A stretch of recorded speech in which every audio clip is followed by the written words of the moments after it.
Now, our next guest has been topping the audio charts alongside her lifelong pals, Tommy Tiernan and Hector O'hEeochagain, in their new podcast. But not only is she a very successful producer and podcaster, she's also the relative of a considerably famous politician. Yes, Mayo woman Laurita Blewitt is actually a cousin of the President of the United States, and she joins us now. But first, let's take a look at President Joe Biden giving a live shout-out to his favourite cousin.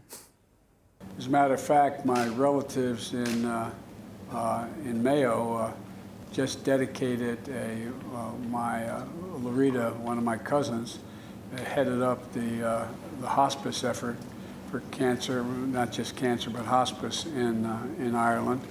And they just dedicated a new significant facility to my son, Beau Biden, who died of cancer. And so everything between Ireland and the United States runs deep. Taoiseach, our joys, our sorrows, our passion, our drive, and our unrelenting optimism and hope. Laurita Blewitt, a very good morning to you in County Mayo. Do you pinch yourself when you see moments like that even still? I think people only realised that I was actually related to him when he mentioned me. I think people thought I was spoofing before that. So, yeah, look, it was really special on St. Patrick's Day to get that little shout out and the little nod from the most powerful man in the world, I suppose. And we're going to get into that amazing work that you do and the fundraising that he mentioned. But talk to us about the relationship between you two and when that came about and when you knew of it. Well, I suppose we were kind of familiar with it all our life growing up. You always know your American cousins and all of the rest of it. But my dad and Joe Biden are third cousins, so it's a little bit down the track. Actually, just want to say hello to my dad. He's in hospital in Mayo General at the moment, so we wish him a speedy recovery. But Joe Biden and himself are third cousins. And in 2016, Joe came over as the vice president to Ballina to visit us all. And that was our first, I suppose, meeting of the two families. So it was an amazing day, really. And you can see the footage there of all the people that were lining the streets in Ballina in particular.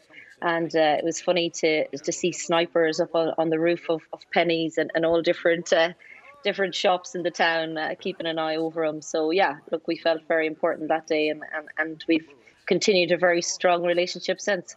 Yeah, and that relationship is very genuinely strong. I mean, how close to you are you to him then and even now as President of the United States? Yeah, so look, I suppose I'm in a very privileged position of being able to talk to him whenever I want, really. Put a call in and he'll speak to me whenever I need him to. So, that's pretty amazing.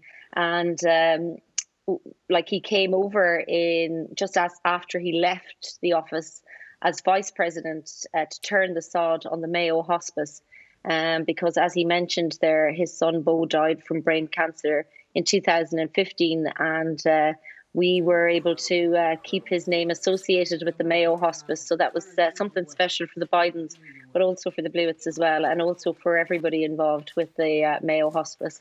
And we're delighted to be able to see that hospice that he turned the sod in 2017, now open to patients. So it's a really, really special bond and something that he's very, very keen to keep in touch with us all about all the time. So we're very proud of it, really, I suppose. And I've been over, he's been here, so we've been keeping the connection going very strongly. Yeah, when you say you've been over, you've been to the big White House. What was that like? Listen, it was something extra special. It's actually very last minute. The trip I had planned to get over at some stage before he left office, and just with one thing or another, schedules weren't matching up. But I got a phone call to say, listen, can you get over tomorrow? Actually, it was like the day before. Yeah, no problem. Drop everything and flew to Washington.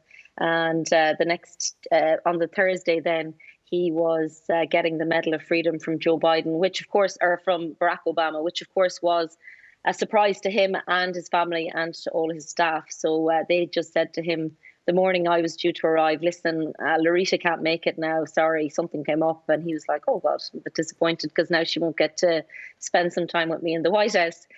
So my brother and my brother-in-law, Fran, he was in America. So myself and my brother flew over, and we just had the most amazing day. I mean, I don't think I'll ever be able to really articulate how special it was. So yeah, we got full access to the White House that day, and just got to hang out. The minute we went through security, I was like, oh, do we have to go here, or where do we have to go? So they were like, no, not at all, just go and enjoy yourself and take care. And we had all these security guys with guns and everything, just letting you off. So I was happy. Wow. Am I getting a bit overexcited, or do you think you look a little bit alike when I see you side by side in a picture? Yeah. Oh, maybe. You know, my brother is claiming that he looks very like him. So he's also got a logo on the back of his van. He's a plumber that says Joe Biden for the White House, or Joe Biden for the White House, Joe Blewitt for your house. So he's been inundated with calls since. And what about then, we can see the poster in the background of you and Tommy and Hector and the incredible podcast that has just got so popular since you set it up last year. You recorded in a hen house. Could there be a White House episode, do you think? Would they let those two bowsies in? I don't know, would they pass the security clearance, to be honest, but I'll try my best to get them in. Yeah, I think we could change it from the hen house to the White House. I think it'd work pretty well for one episode. So we'll wait till we're all cleared, and we'll head over there. Hopefully by the end of the year, if all's going well. I've kind of put it on the radar that we might be coming. So I'm sure they'll be looking forward to putting us up in the dining room of the White House, or one of those nice rooms, and let us. I'm not sure they'll appreciate what they hear on the microphone if they eavesdrop on the podcast, but sure, we'll give it a shot anyway. Yeah, well, that's the thing. For those, and I'm sure there's very few watching who have yet to hear the podcast, it's very unfiltered, we could put it that way. But it is, and I've said this to the lads, Tommy and Hector, it's what radio, what podcast should be. It's listening to three friends, telling stories, having the crack. You feel like you're at the bar having the pint. It's really, you've hit pay dirt with it in that respect. You must have tremendous fun doing it, and laughs as well. Yeah, I suppose so. It was probably around this time last year. Tommy gave us a call and he said, let's get the show back on the road. And I think with the podcast, it's great because we've got great freedom, and we're allowed to say whatever we want, as long as it's not libelous. I think we'll be safe enough. So we push the boundaries every week. And for anyone who hasn't heard it yet, they can check out thlpod.com. And it'll give them all the information. We've 2 episodes a week. We have a Monday bonus episode, which is with Acast Plus, and then we've got our Thursday episode, which continues as normal wherever you get your podcasts. So people are really enjoying it. As you said, Aidan, it's just 3 friends sitting around having a chat and having a bit of crack and talking about their week's adventures and what we get up to, and Tommy falling downstairs and Hector using Kangos and, you know, all that sort of stuff. So it's good crack. Yeah, and you throw in a few stories yourself. Very quickly, Laurita, before we say goodbye, how is work going in the hospice at the moment up in Mayo and Roscommon? Yeah, it's great. So as I mentioned, the Mayo Hospice is open to patients, which is great to see. You know, it's such an important service for so many people. We have continue our home care service as well, which is unfortunately very busy all the time. And we're almost completed our build of the Roscommon Hospice. So it's great. There's a lot going on.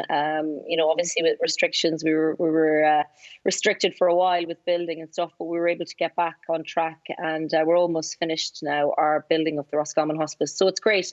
Hospice.ie, if anyone wants to check out more or find out any more information about us, that's where you'll find us. Lovely well, there's stuff. something in the genes. You're as impressive as your cousin. You're some woman for one woman. Keep doing what you're doing, and thanks so much guys. for talking Indeed. to us, Laurita. Yeah, maybe And politics beckons. Enjoy your Saturday. All the best to your dad. We wish him a very speedy Thank recovery. you. Thanks, guys. I just want to say happy birthday to 2 of my friends who are one's turning 40 on Saturday, or on Tuesday rather, Pamela Brownlee. I know she's studying hard at the moment, so happy birthday to her. And my best friend Audrey, who features quite a bit on the podcast as well. You probably owe her that. Exposed, yeah, exactly. So happy birthday to you. We have to bump up the lockdown birthdays. Laurita, a pleasure. Thank you so much. Thanks so much.